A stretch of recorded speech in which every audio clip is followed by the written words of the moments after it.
Okay, moja kwa moja basi nawakaribisha tena katika jina la Yesu Kristo. Wana wa Mungu na binti wa Yesu Kristo, mkiwa bara la Afrika, wengine kwa bara la Ulaya, nawakaribisha sana katika madhabahu haya ya Kamil TV or Canaan Prayer Center Ministry. Karibu sana mahali popote upo katika jina la Yesu Kristo. Basi najua kwamba Yesu ni mwema katika maisha yetu. Ametuongoza, tumekuwa katika ibada zetu, ametutia nguvu katika hii safari. Tumezidi kuona mkono wake, tumezidi kuona nguvu zake katika maisha yetu. Basi moja kwa moja tu ninakukaribisha mahali popote huko kwa jina la Yesu. Katika nafasi hii naichukua kuifungua ibada kwa njia ya maombi, kisha tutakuwa tunaingia katika mazungumzo yetu. Nikusidi kumwamini Kristo, nikusidi kuwa mvumilivu ndani ya Kristo. Wakati ambao tumefika na wakati kanisa tuzidi kuwa vumilivu katika changamoto zote mbalimbali tunapitia. Leo utukufu wa Mungu haumo katika ndani ya wanadamu. Leo utukufu wa Yesu haumo katika ndani ya wanadamu. Tukaombe kwa jina la Yesu Kristo Nazareti. Baba Mungu, katika jina la Yesu Kristo, nimeshukuru, nimesema asante. Heshima, utukufu Yesu nikurudishia. Asante kwa upendo huu. Asante kwa ushindi wako. Yesu, sijaona mwingine kama wewe. Simama na ukatawale Kristo ibada hii. Simama Kristo, ukatutie nguvu katika nyakati hizi za mwisho. Wakati ambao kanisa lako Baba nasidi kulitawala. Unasidi kulipigania nikijua kwamba yeye ni mwema. Utukufu wa Bwana Yesu na inuliwe nikijua kwamba ni tegemeo. Jina lako liinuliwe na jina lako lipewe sifa tangu mwanzo hata mwisho. Kwa jina la Yesu Kristo nimeomba hata na kuamini. Amen. Basi moja kwa moja nimewakaribisha wote kwa jina la Yesu. Nashukuru pia wale ambao wanazidi kufuatilia upande wa Facebook. Bwana azidi kuwabariki. Bwana azidi kuwabariki na Bwana azidi kuwapigania katika safari hii ya wokovu. Safari ya wokovu, wengi wamezidi kukata tamaa. Wakati ambao tuko ni wakati tumo katika nyakati za mwisho. Ni kuendelea kuliandaa kanisa lenye ufahamu kutubu kila siku. Kanisa lenye ufahamu kumrudia Kristo. Inji tofauti zimetenda dhambi na Yesu amewaacha wanaendelea kwenda katika hekima ya dunia, wakiangamia wakijua kwamba ndio wanafaulu. Lakini mimi nawe kama tutachukua hatua imani, tubaki katika msimamo wa utakatifu, uhaki, msimamo wa imani na muongozo mzuri na umpendeza Kristo,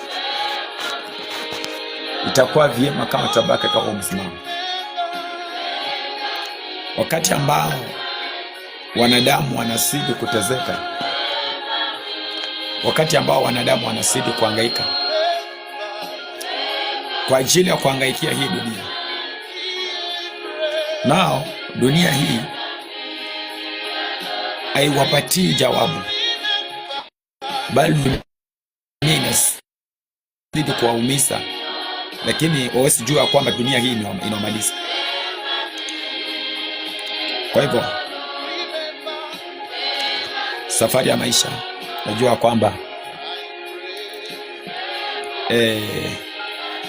wanadamu wanapitia katika wakati mgumu, lakini kwa sababu ya wanadamu wenyewe kutomtaka Yesu, bali kukiri katika vinywa vyetu tumeokoka, basi tunakiri, lakini kumpokea Kristo na kumwogopa Kristo, ile wanadamu hawajatenda. Safari ya wokovu inataka imani, inataka uvumilivu. Uwe mtu mvumilivu, uwe mtu wa kuomba, uwe mtu wa kuomba, uwe mtu wa kumtafuta Mungu katika maisha yako. Hii dunia unaiona kwa macho yako mbili, wakati wote unasaiacha. Lakini iwe ya kwamba hujatengeneza, iwe ya kwamba hujatengeneza, hapo itakuwa ni wakati mwingine mgumu ambao utakuwa wanadamu watazidi kushangaa na wanadamu watazidi kufikiria sana, kwa sababu maandiko yanasema kwamba hakuna ajuaye siku wala saa.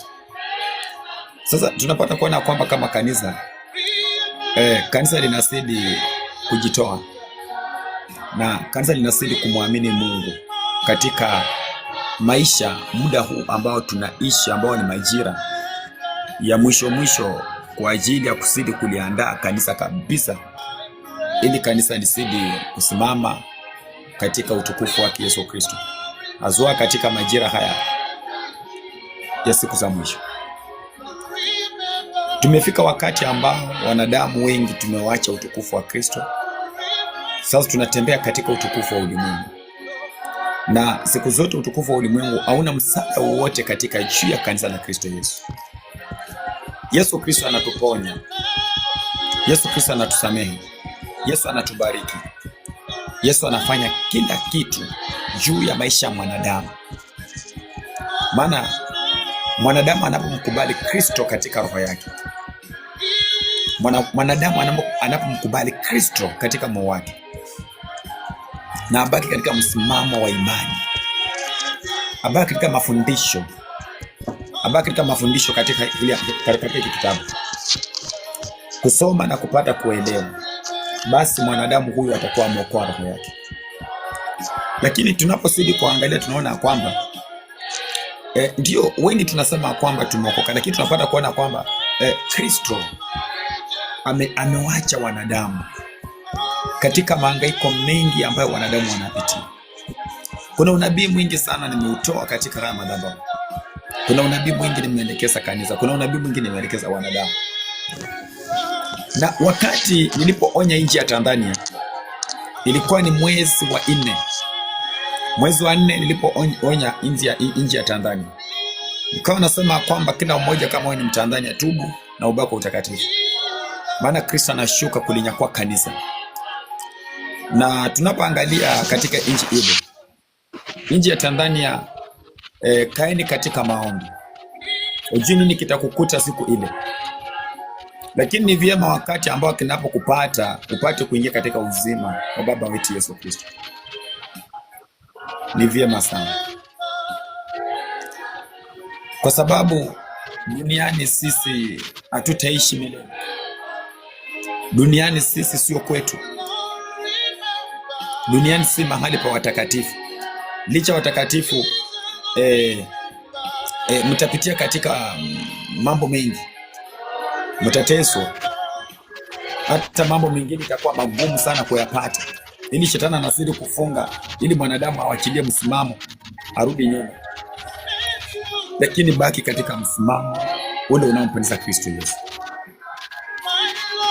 Kanisa katika majira haya ambao tunayaishi, ni wakati ambao kila mmoja ni kujiangalia sawasawa,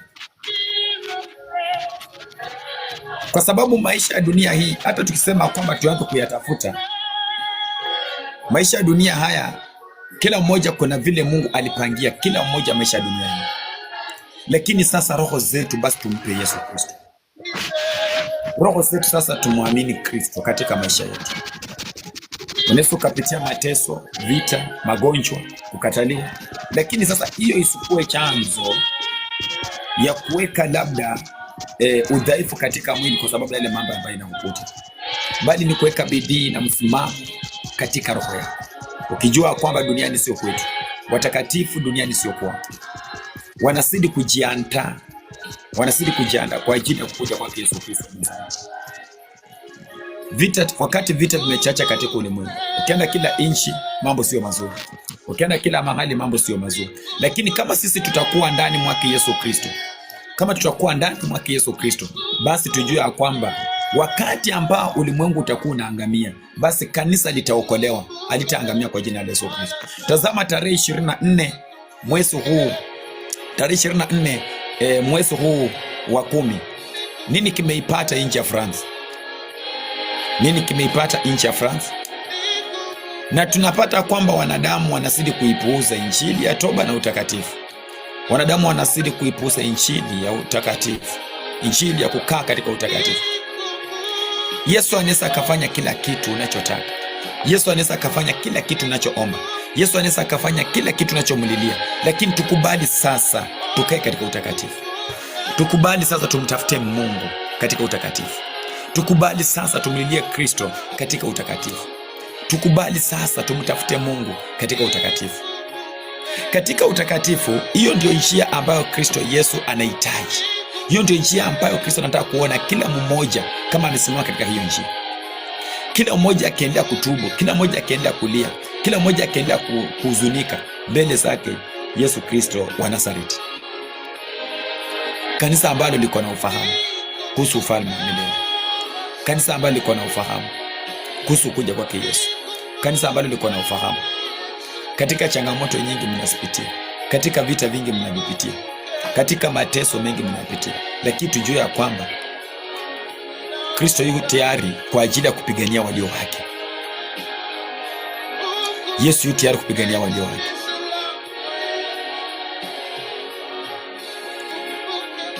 Wakati unaendelea kuyoyoma, muda unaendelea kuenda, watakatifu mko wapi? Wamama watakatifu mko wapi? Vijana watakatifu mko wapi? Wazee watakatifu mko wapi? Maandiko nasema katika Isaya 53 mstari mdogo wa 6, kwa maana Mungu akachukua maovu yetu yote akaweka kwake Yesu Kristo. Lakini akilitazama leo kanisa, kila mmoja ameshika njia yake, kila mmoja ako na mawazo yake, kila mmoja anafanya mambo yake. Wakati ambao nchi imemkata Kristo, wakati ambao nchi ya Kenya inazidi kumwasi Yesu, wakati ambao nchi ya Kenya inazidi kumtenda Yesu dhambi kila wakati, wakati ambao nchi inazidi kumkata Kristo na wanadamu wale wanaokaa katika nchi wanazidi kumtendea Kristo maovu kila wakati, alafu wanatarajia kwamba wapate mazuri katika nchi zao, wanatarajia kwamba wapate mafanikio katika nchi zao. Yesu atatenda kweli? Yesu ni mwanadamu, aone wanadamu wameishi katika dhambi, wanadamu wameishi katika kiburi, alafu Yesu aje ajibu maombi yao? Yesu aje aponye nchi yao? Wakati umefika, ni wakati wa kila mmoja kutubu na kubaki katika utakatifu, kutubu na kumwamini Yesu Kristo, because Messiah is coming. Continue to prepare every day. Continue to pray. Jesus is coming. Anaponya magonjwa zote, anaponya magonjwa zote, anakausha HIV, kanza, malaria, magonjwa zote anakausha. Itakuwa namna gani wakati ambao wanadamu wanazidi kumsaliti Kristo, wanadamu wanazidi kumkataa Yesu, wanadamu wanazidi kutusi jina la Yesu, wanadamu wanazidi kupaka jina la Yesu matope? Kenya ni barabara gani umeishika hiyo?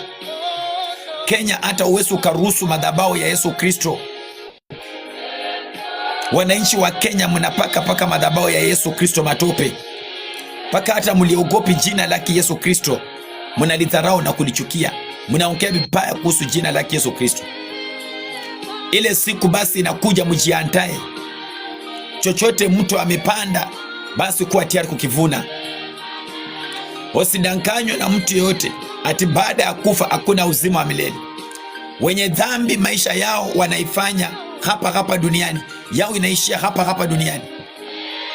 Wenye dhambi yao ni hapa duniani, lakini watakatifu wameandaliwa makao makuu, wameandaliwa uzima wa milele.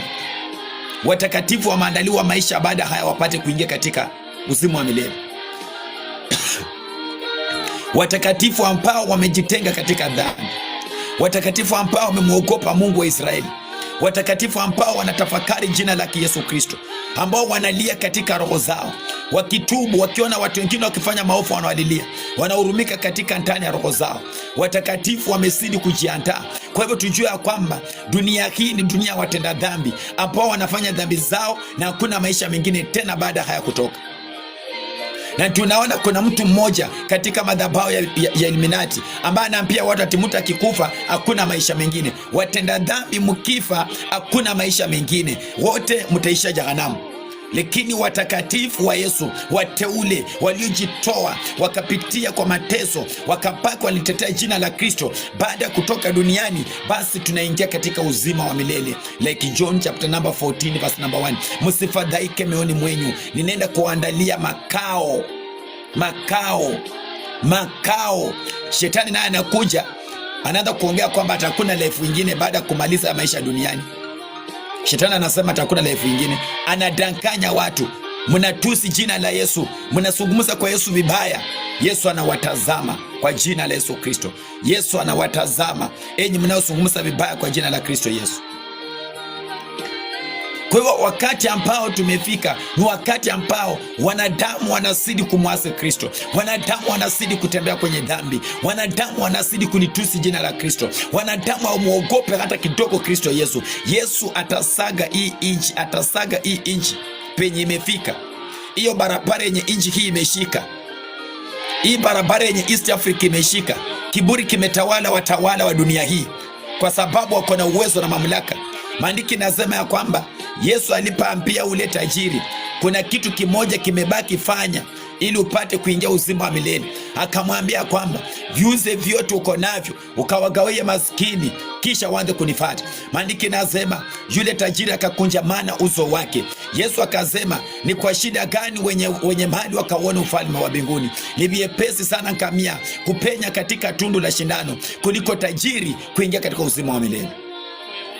Na ndio unaona wanapigania mamlaka haya, wanamwaga damu siku baada ya siku, wanafanya raha yao yote kabisa, maana kuna raha nyingine baada ya kutoka hapa duniani. Wataishia katika ziwa la moto ambalo linawaka moto mkali wa kibiriti, na maumivu ya mwisho wao inapaa juu siku baada ya siku. Revelation 14 verse number 12.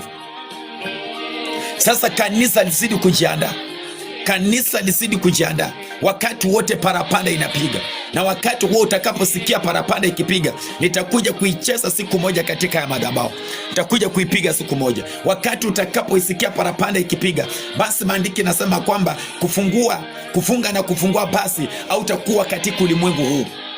Watakatifu, msidi kutubu, kaeni katika utakatifu, msidi kukaa katika imani, maombi, kaeni katika uvumilivu, mridhika na yale maisha ambayo mnayapitia, mridhika na maisha ambayo mnayapitia katika safari ya uzima wa milele.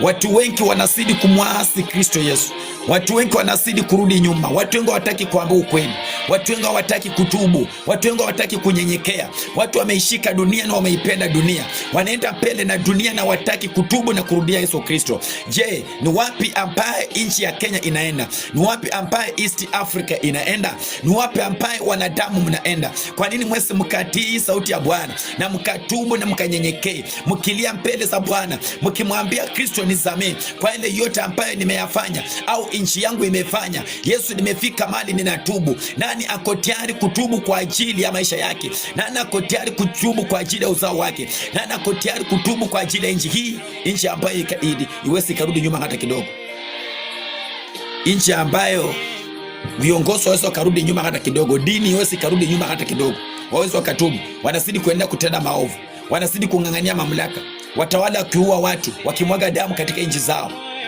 wakizidi kufanya mambo saibu. Je, wanadamu mtajificha wapi wakati ambao Kristo anawaita katika Hebrews chapter number 10, Waibrania mlango wa 10 mstari mdogo na 38? Lakini wenye haki wangu wataishi kwa imani, lakini wenye haki wangu wataishi kwa imani. Wakati ambao hauko tayari kunolewa katika neno la Kristo, wakati ambao hauko tayari kukemewa katika neno la Kristo, je, utaishi kwa imani namna gani?